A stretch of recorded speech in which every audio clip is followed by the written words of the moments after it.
ফুটবলও আমাদের একটা আবেগের জায়গা। তো সব কিছু মিলে আমাদেরকে একটা সমন্বয় করতে হবে এবং আমরা জেলা পর্যায়ে এটা ফেস করেছি। আমি যেটা গতকালকে বলেছি সেটা একদম সঠিক। যদি ফুটবলে যারা রেগে আছে তাদেরকে আমি প্রমাণ দিতে পারবো, কিন্তু আমি এখানে বলতে যাচ্ছি না। এবং আমি চাই তারা রাগ করুক, রাগ করে আমাদেরকে মাঠটা দিয়ে দেখ, আমরা খেলি। ধন্যবাদ। হাবিবুল ভাই সুমন। আমি সুমনের নাম স্টোর করে রাখছি ক্যাপ্টেন বাংলাদেশ। তো আমরা আমাদের যে মূল মটো ছিল সেটা ছিল, আমাদের বোর্ড প্রেসিডেন্ট জনাব আমিনুল ইসলাম বুলবুল বলেছিলেন, আমরা ঢাকায় ক্রিকেট রাখবো না, আমরা ক্রিকেটটাকে ঢাকা শহরের বাইরে পাঠিয়ে দেবো, অর্থাৎ ডিসেন্ট্রালাইজ করা হবে।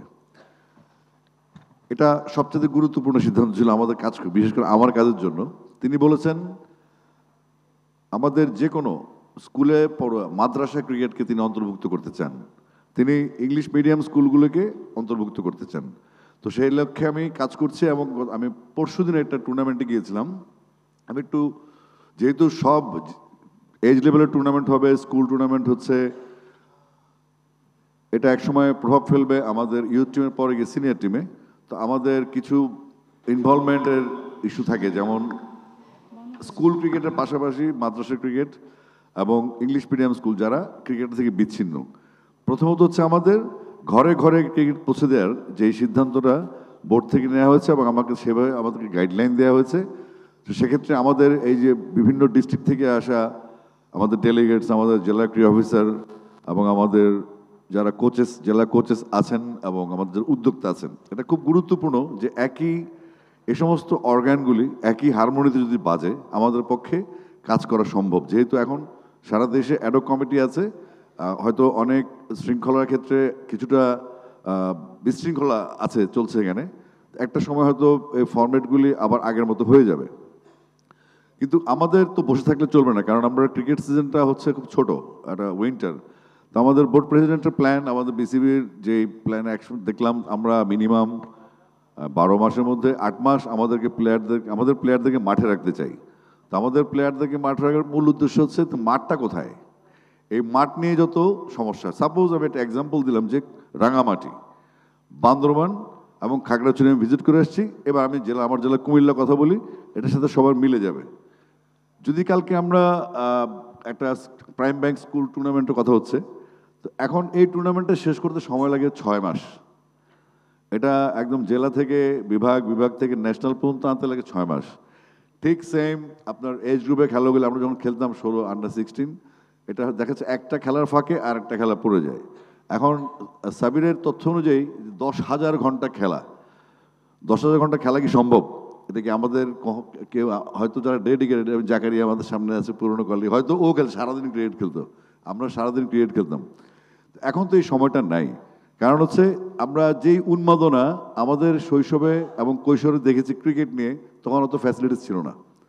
এখন ফ্যাসিলিটিস আছে কিন্তু উন্মাদনা নেই। উন্মাদনা কোথায় আছে?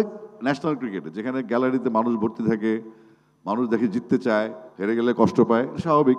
কিন্তু আমাদের কিছু কিছু জায়গায় আমাদের খুব কাজ করার আছে, যেখানে হচ্ছে এজ লেভেল থেকে আমরা যদি শুরু করি, এই প্লেয়ারগুলি খেলবে কোথায়, তারা কোথা থেকে আসছে, তাদের আসা যাওয়া, থাকা, খাওয়া এবং সাস্টেইন করার জন্য, সে যে 14 বছর বয়স থেকে ঢুকলো খেলতে একটা ট্যালেন্ট হান্টের মাধ্যমে, তার ফোকাসটা আস্তে আস্তে কোথায় যাবে, সে বছরে কয়টা ম্যাচ খেলবে, তার খেলার জন্য পর্যাপ্ত জায়গা আছে কিনা, বা পর্যাপ্ত কোচ আছে কিনা, পর্যাপ্ত গিয়ার্স আছে কিনা, পর্যাপ্ত সাপোর্ট আছে কিনা জেলা ক্রীড়া সংস্থা কিংবা আমাদের জেলা প্রশাসন কিংবা উপজেলা প্রশাসন থেকে।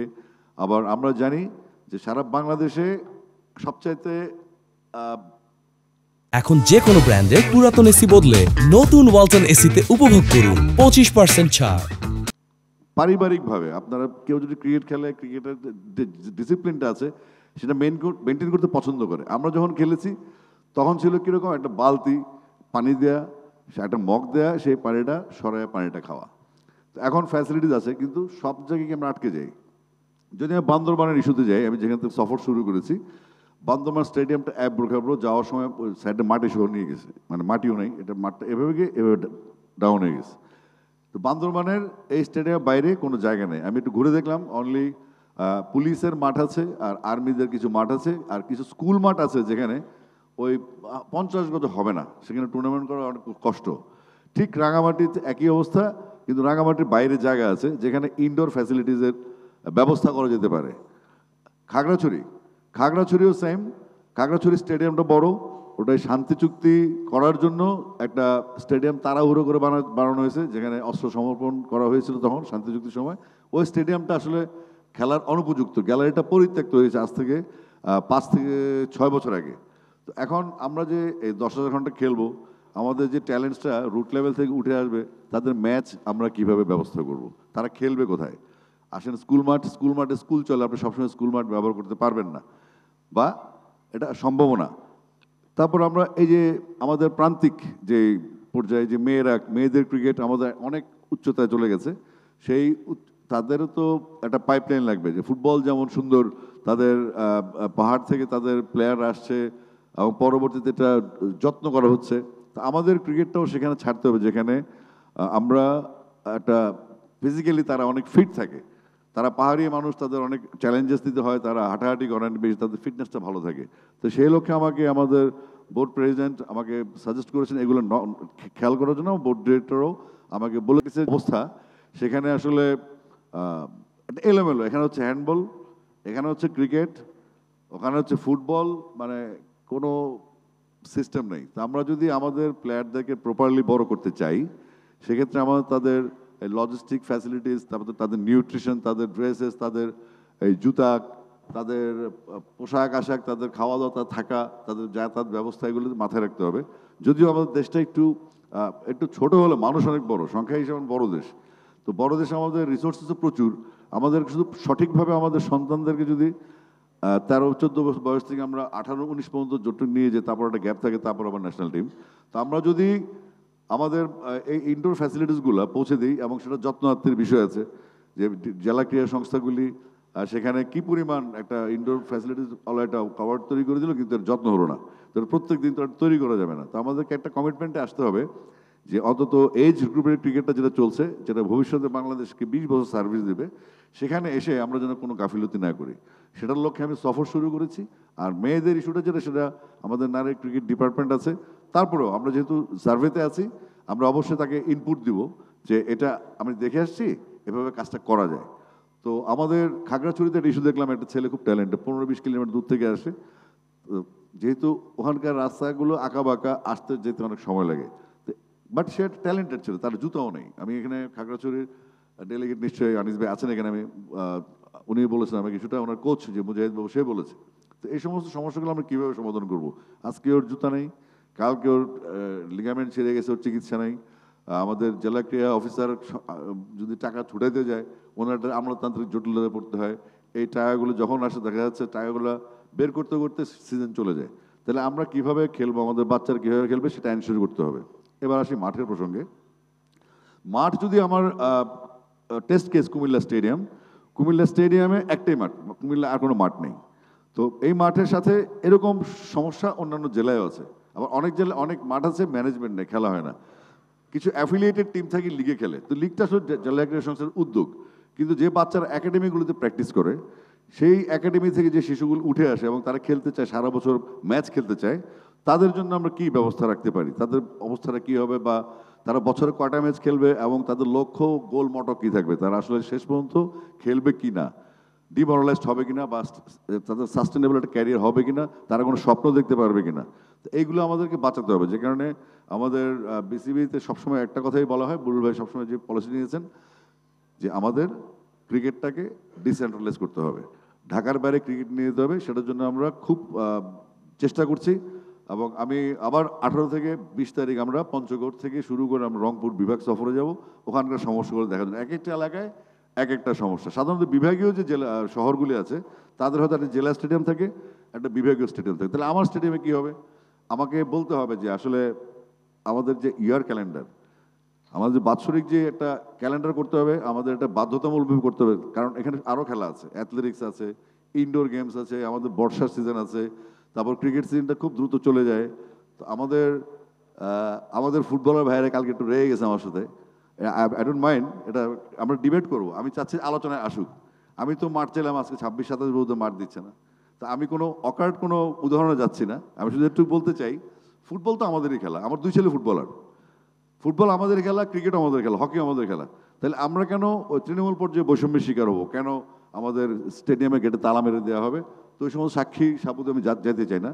আর যদি দেখি যে আমরা মাঠ পাচ্ছি না, আমি আলোচনা করছি যে আমাদের মাঠ দিতে হবে, আপনারা সুনির্দিষ্টভাবে বলুন যে এই সময় ফুটবলটা শেষ হবে, তারপরে আপনারা মাঠ পাবেন, তারপর আমরা উইকেট বানাবো। কিন্তু আমাদেরকে ম্যাট দিয়ে খেলেন না। এই ম্যাট দিয়ে খেলতে গেলে আবার 12 তারিখ খেলবো লিগ, আবার 24 তারিখ হবে ফুটবল। এটা হয় কি আসলে এটা যায় না। আর কুমিল্লায় যেটা হয়, ঢাকার ক্লাবগুলি খেলে, সাপোজ 24 তারিখ আবানি মডার্ন খেলে, সেখানে কুমিল্লা লোকের কোনো দর্শক থাকা ছাড়া আমাদের আর কোনো কাজ নেই। তাহলে আমরা তো দর্শক থাকার জন্য আসলে প্লেয়াররা খেলে না। আপনারা মাঠ অপব্যয় করবেন, আপনারা অবশ্যই খেলবেন, আপনাদের সম্পূর্ণ অধিকার আছে, কিন্তু আমাদেরও তো অধিকার আছে, আমাদেরও তো খেলতে হবে, আমাদের বাচ্চারা খেলতে হবে না? যেহেতু ক্রিকেটটা নিয়ে আমরা একটা র্যাঙ্কিং আছে ওয়ার্ল্ডে, আমাদের একটা চেনা জানা আছে, ক্রিকেট আমাদের প্রায়োরিটি খেলা এখন, ফুটবলও আমাদের একটা আবেগের জায়গা। তো সব কিছু মিলে আমাদেরকে একটা সমন্বয় করতে হবে। এবং আমরা জেলা পর্যায়ে এটা ফেস করেছি। আমি যেটা গতকালকে বলেছি সেটা একদম সঠিক। যদি ফুটবলের যারা রেগে আছে তাদেরকে আমি প্রমাণও দিতে পারবো, কিন্তু আমি এখানে বলতে যাচ্ছি না। এবং আমি চাই তারা রাগ করুক, রাগ করে আমাদেরকে মাঠটা দিয়ে দেখ, আমরা খেলি। আমি ক্রিকেট বোর্ডে যাওয়ার পরে আমি দেখলাম আমার আসলে ক্রিকেট তো তারা সবাই খুব জেন্টলম্যান ডাইরেক্টর, আমার তারা ভালো মানুষ, তারা আসলে খুব আস্তে আস্তে কথা বলেন এবং তাদের মানে তারা কোনো সংঘাত চান না। মাত্র 1 মাস 4 দিনের একটা বোর্ড, এটার সাথে বিভিন্নভাবে সাবোটাজ করা হচ্ছে বিভিন্নভাবে। এটা আমি পরিষ্কারভাবে দেখতে পাচ্ছি যে পুরনো ঘটনাগুলি, যে কোনো ঘটনাই খারাপ, যেটা সেটা খারাপই, সেই খারাপ ঘটনাগুলোর শাস্তি অবশ্যই হবে। আলটিমেটলি এটার ইম্প্যাক্ট গিয়ে পড়বে কিন্তু আমাদের এজ লেভেলে। আমাদের মেয়েদেরকে খেলতে দিবে না, মেয়েদেরকে ঘর থেকে বেরোয় দেবে না। কালকে টাঙ্গাইলের এক বোন বললো যে আমাদের এখানে আছেন, বললো যে অলরেডি 3 জন মেয়েকে মাঠ থেকে নিয়ে গেছে। তো আমরা এমনভাবে কাজ করতে হবে, আর সবাই কথা বলবে না। তা আমি এটা স্বেচ্ছায় দায়িত্ব নিয়েছি, আমার যে কোনো মূল্যে মাঠ লাগবে। আমি তো অন্য কিছু চাই না, আমি বলি না ফুটবল বন্ধ করে দাও, আমি বলি না এটা হবে, কারণ আমার 2 ছেলে ফুটবলার, এরা দেখি রাত্রেবেলা ফুটসাল খেলে মাঠ ভাড়া নিয়ে। তাহলে আমার যে ক্রিকেটটা বড় আঙ্গিকে একটা বড় প্রেশার, যেহেতু এজ গ্রুপ নিয়ে কাজ করছি। তো ফুটবলের আমার মনে যারা ক্লাব আছে তাদের নিজস্ব স্টেডিয়াম থাকা উচিত, এটা সারা দুনিয়াতে আছে। এত বছর ধরে ফুটবল টিম করছেন আপনারা, ভাই নিজের একটা স্টেডিয়াম করেন, আমাদেরকে ফাঁকে ফাঁকে দিবেন, আমরা যেন প্র্যাকটিস করতে পারি। কারণ আমাদের আঙ্গিকটা অনেক বড়, আমাদের পরিচর্যার জায়গাটা অনেক বিশাল। ক্রিকেট একটা শুধু খেলা না, এটা একটা এক ধরনের সায়েন্স, এক ধরনের গণিতের মতো। তো এটা আসলে মনস্তাত্ত্বিক খেলা এবং অনেক লম্বা সময় খেলা, 5 দিন থেকে শুরু করে T20 পর্যন্ত আছে, অনেকগুলো ভার্সন আছে। তো আমরা চাইবো এনএসসির কাছে রিকোয়েস্ট করব এবং আমাদের বোর্ড সভাপতি রিকোয়েস্ট করবো, সামনে আমাদের সিজন, আমরা আমাদের ফাইন্ডিংসগুলো, আমাদের কোয়ারিগুলো আমরা চেক করছি কি কি লাগবে অ্যাকর্ডিং টু বোর্ড প্রেসিডেন্ট। উনি বলেছেন যে ডিসেন্ট্রালাইজ, সেটাকে মাথায় রেখে কিন্তু আমরা ঘুরছি। তো আমরা যে ঘুরবো, এতগুলো টুর্নামেন্ট হবে, 14, 16 স্কুল, তারপরে YCL হবে, অনেকগুলো টুর্নামেন্ট আছে। তাহলে আমরা খেলবোটা কোথায়? এই যে সাবির বলে গেল 10,000 ঘন্টা, 10,000 ঘন্টা দূরে থাক। এই যে ছেলেটা সারা বছর মাঠে প্র্যাকটিস করলো, প্র্যাকটিস করার পর সে দেখা গেল স্যার বয়স 15, সেটা 12 পেন হয়ে গেল টিমে। তো আমাদের নিশ্চিত করতে হবে যে স্কোর, যারা খেলে ভালো তাদের স্কোর দেখা 60 রান করে ফেলছে, 8 উইকেট পাইছে, ওরা টিমে চলে আসছে। কিন্তু একটা ট্যালেন্ট ব্যাটসম্যান, একটা বোলার, যে হয়তো 10 রান করেছে বা রান করতে পারেনি, যে হয়তো বল করেছে উইকেট পায়নি, কিন্তু তার ভিতর ট্যালেন্ট আছে। তো সেটা যেন হারিয়ে না যায়, এই জন্য আমাকে ডাটাবেস তৈরি করতে হবে একটা, যে প্রত্যেকটা প্লেয়ারের রেকর্ড থাকতে হবে। এবং আমাদের প্রত্যেকটা কোচ, ওনারা এটা আইডেন্টিফাই করবেন যেন ওই লিস্টের সাথে আমাদের কোচ এবং ওই জেলা ক্রীড়া সংস্থার এনলিস্টমেন্ট যেটা থাকে সেটা যেন এনশিওর করা হয়। ওই প্লেয়ারটাকে যদি আমরা খুঁজি, যদি আমার মনে হয় যে আমি কোচের কাছে নোট থাকবেই যে এই ছেলেটা এমন, তাকে সুযোগ দেওয়া যায়, তাকে আরও বা HP টাইপের কোনো পারফরমেন্সের কোনো সুযোগ দেওয়া হলে সে ভালো করবে। তো এজ লেভেলটা কভার করতে গিয়ে আমাদের মাঠের খুব দরকার। আমি আবার মাঠে যাচ্ছি, কারণ হচ্ছে আমাদের 12 তারিখ খেলা শুরু হবে কুমিল্লায় লিগ। এরকম ডিস্ট্রিক্ট আরও আছেন যাদের একই সমস্যা। তো আমাদের সমস্যা খুব প্রকট, কুমিল্লা একটু কাছে হতে খেলাধুলার ভেন্যু হিসেবে ভালো, মাঠটা ছোট, নতুনভাবে তৈরি করা হয়েছে। আমি কুমিল্লায় আমাদের আরও একটা মাঠ আছে লালমাইয়ের দিকে, আর কিছু জায়গা অ্যাকোয়ার করা আছে, এরকম নিশ্চয়ই সব ডিস্ট্রিক্টে আছে। তো আমাদের প্রথম ফাইন্ডিংস হওয়া উচিত স্টেডিয়ামের উপর নির্ভরতা কমিয়ে আমাদের বাচ্চাদের এজ লেভেলে খুব বড় মাঠের কিন্তু দরকার হয় না, 55-60 গজ হলে আমরা কিন্তু বাচ্চাদের টুর্নামেন্টটা করতে পারি। তো সেক্ষেত্রে আমাদেরকে এই সফর উদ্দেশ্য এটাই। আমি দেখছি মাঠগুলি কোথায়, আমরা যেহেতু খেলা অনেক, আমরা মাঠ অ্যারেঞ্জ করবো, যেহেতু আমাদের বুলুল ভাই সিনথেটিক টার্ফের কথা বলেছেন, এবং গ্রীষ্মকালীন বর্ষাকালীন সময় ইনডোর গেমস, ইনডোর দিয়ে আমাদের বাচ্চাদেরকে এনগেজ রাখা, খেলা থেকে বিচ্যুত না হয়, বিচ্ছিন্ন হয়ে না যায়। সব কিছু মিলে আমরা এই কাজগুলি করছি। এটা লম্বা প্রসেস, বা আমি আশা করছি আমি 1 মাসের মধ্যে সারা বাংলাদেশের একটা সিনারিও আমি বিসিবিতে জমা দিতে পারবো। এবং আমাদের কথা এখানেই শেষ। আরও কিছু লিখিত আমি আস্তে আস্তে জমা দেবো, যেহেতু আমি ভিজিট ট্যুরে আছি। আমি সরাসরি গিয়ে দেখতে চাই আমাদের তৃণমূলের যে প্লেয়াররা আছে, ক্রিকেটার যারা ভবিষ্যতের ক্রিকেটার, ভবিষ্যতের সংগঠক, ভবিষ্যতের কোচ, এক্সকিউজ মি, এবং যারা দায়িত্বপ্রাপ্ত আছেন, তারা আসলে এই অর্গানগুলো একই হারমোনিতে বাজছে কিনা। তো সেটার জন্য আমরা অনেক চেষ্টা করছি। আমার কাজের বাইরে আমার মনে হচ্ছে যে আমার এখন ফ্যামিলি হচ্ছে বিসিবি। বিসিবির সমস্ত উদ্যোগ, বিসিবির সমস্ত কর্মকর্তা, বিসিবির সাথে জড়িত সমস্ত কোচ, সমস্ত অর্গান আমার মনে হচ্ছে আমি খুব এনজয় করছি। গতকালকে গেম ডেভেলপমেন্টের চেয়ারম্যান ইশতিয়াক ভাই বলছিলেন যে প্রাইম ব্যাংক স্কুল টুর্নামেন্ট হবে, ওখানে ব্র্যান্ডিংয়ের জন্য আমাকে লাগবে। আমি জীবনে বিজ্ঞাপন করিনি। আমি বললাম ক্রিকেটের জন্য যা যা করতে হবে আমি তাই করবো, আপনি শুধু আমাকে কাজে লাগান। ক্রিকেট আমাদেরকে যে ডিসিপ্লিন শিখিয়েছে ছোটবেলায়, আমরা এখনো সেই ডিসিপ্লিনে আমি চলি। অন্তত আমার ক্যারিয়ারে, আমার মিউজিক ক্যারিয়ারে ক্রিকেট ডিসিপ্লিন এখনো কাজ করে। তো যাই হোক, সবাই অনেক লম্বা আলাপ, আরও কথা আছে, অনেক কথা শুনেছেন। আমি কথা শেষ করছি। আজকে যে সিদ্ধান্তটা হয়েছে, এই সিদ্ধান্তগুলো হোয়াটসঅ্যাপে চলে যাবে। এটাও একটা যুগান্তকারী সিদ্ধান্ত যে আপনি এতদিন তো মিটিং হতো না, আমাদের জানতাম না কে কোথায় কোথায় কীভাবে আছেন। তো এখন থেকে আমাদের এই ডিসেন্ট্রালাইজেশনের মাধ্যমে নতুন একটা যুগের সূচনা হলো। আমরা ইনশাল্লাহ ভালো কিছু করব। আমাদের সমস্ত বোর্ড ডিরেক্টর অত্যন্ত আন্তরিক, তাদের সাথে মিশে আমারও ভালো লাগছে। যেহেতু আমার প্রথম অভিজ্ঞতা, আমি তাদের সাথে বসছি, দেখছি, শিখছি, এবং আমার প্রয়োজন হলে তাদের কাছে আমি বলছি, ওনারা আমাকে আশ্বস্ত করছেন, এবং তাদের আশ্বাস নিয়ে আমি জেলায় জেলায় যাচ্ছি। যেমন আমি রাঙামাটি, খাগড়াছড়ি, বান্দরবান ইস্যুতে আমি বলেছি মেয়েদের স্কুলের লিস্ট করেন, মেয়েদের স্কুলের লিস্ট করে আমরা সেখানে গিয়ার্সগুলো পৌঁছে দেবো, তারা প্র্যাকটিস করবে, তারপরে তাদের টুর্নামেন্ট হবে। আর ওই রাঙামাটি, খাগড়াছড়ি, বান্দরবান নিয়ে কোনো টুর্নামেন্ট করা যায় কিনা, এইটা ডিস্ট্রিক্ট যেন তারা বিজি থাকে। তো সব মিলে আমরা ভালো কিছু করতে যাচ্ছি। আর ফুটবলের যারা রেগে আছেন তাদেরকে বলছি আপনি রাগ করেন, কিন্তু কথায় যুক্তি বুঝবেন। একটা শব্দ ওটাকে চেঞ্জ করবে না, যেটা বাস্তবতা সেটাই বলেছি আমি। আপনিও রাগ করেছেন, সেটাও ঠিক আছে, কিন্তু আমাদের সিদ্ধান্তে আসতে হবে যে আপনারাও খেলবেন, আমরাও খেলবো। আল্লাহর ওয়াস্তে সামনে শীতকাল, আমাদেরকে মাঠটা দিয়ে দিন। Thank you.